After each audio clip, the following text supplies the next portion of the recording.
Hola, buen día. Yo soy Pedro Martínez Arteaga, estudiante de la licenciatura en línea de Historia,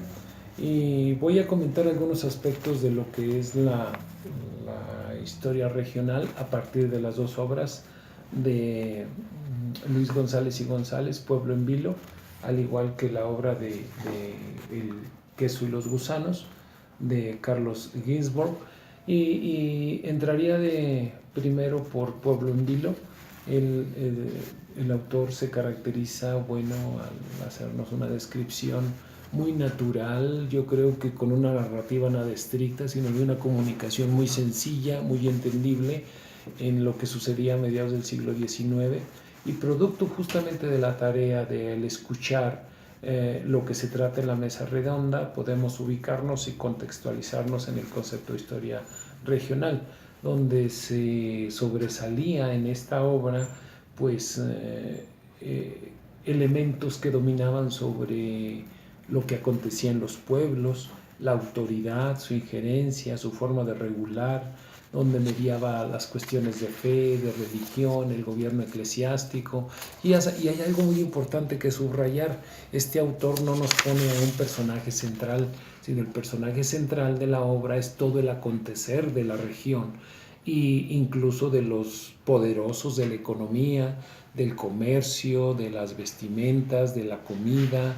y pues bueno, de lo que pasaba incluso a nivel de las familias en diferentes regiones del país. En este caso en una región muy concreta, la que describe en su obra, pero interesaba el acontecer de nuestros antepasados y en una forma de transmisión meramente oral,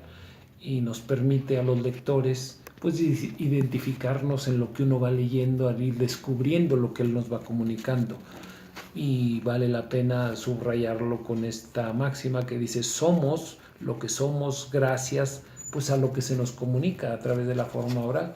Y es importante este texto porque nos permite comprender y analizar esos aconteceres de los pensamientos pasados, de la visión del país en el pasado, de la cultura en general. Y bueno, a diferencia de lo que va a ser la obra de el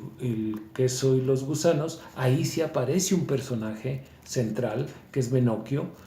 o Menocchio. Este se centra en las cuestiones de la fe, un hombre que a mi entender es un intelectual, un hombre muy leído, un hombre que se había nutrido de obras importantes para esa temporalidad, pues había leído libros nada más y nada menos que la Biblia, el Florilegio de la Biblia, el Decamerón, el Corán. Entonces tenía muchos elementos teóricos que metafóricamente, quizás, si bien es cierto que el queso putrefacto da origen a los hombres y al más capaz de todos ellos, al Dios, en donde median cuestiones de religión y teología, también puede ser una metafórica burlesca hacia el clero, puesto que era la única autoridad donde había grandes actitudes de corrupción y demás. De ahí de que el pueblo tenía la atención fija en él, porque sabían que la Santa Inquisición podía sentenciarle con la muerte.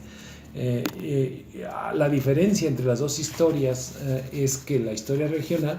en Italia se da en el contexto pues de un pueblo, pero de una situación en un contexto de, vamos a decirlo, de más intelectualidad, puesto que había lecturas, había grandes obras, y haciendo una analogía, pues se retoma por qué los libros prohibidos se quemaron, haciendo alusión a Cervantes Saavedra, al Quijote, y por qué a él le decían: ¿por qué los lees? ¿Y cuál es la razón de leerlos? Y él, de manera muy sutil, muy inteligente, pues contestaba: bueno, porque tienen cosas fundamentales religiosas de la fe, pero a la vez él da un mensaje de cuestionamiento a la sociedad de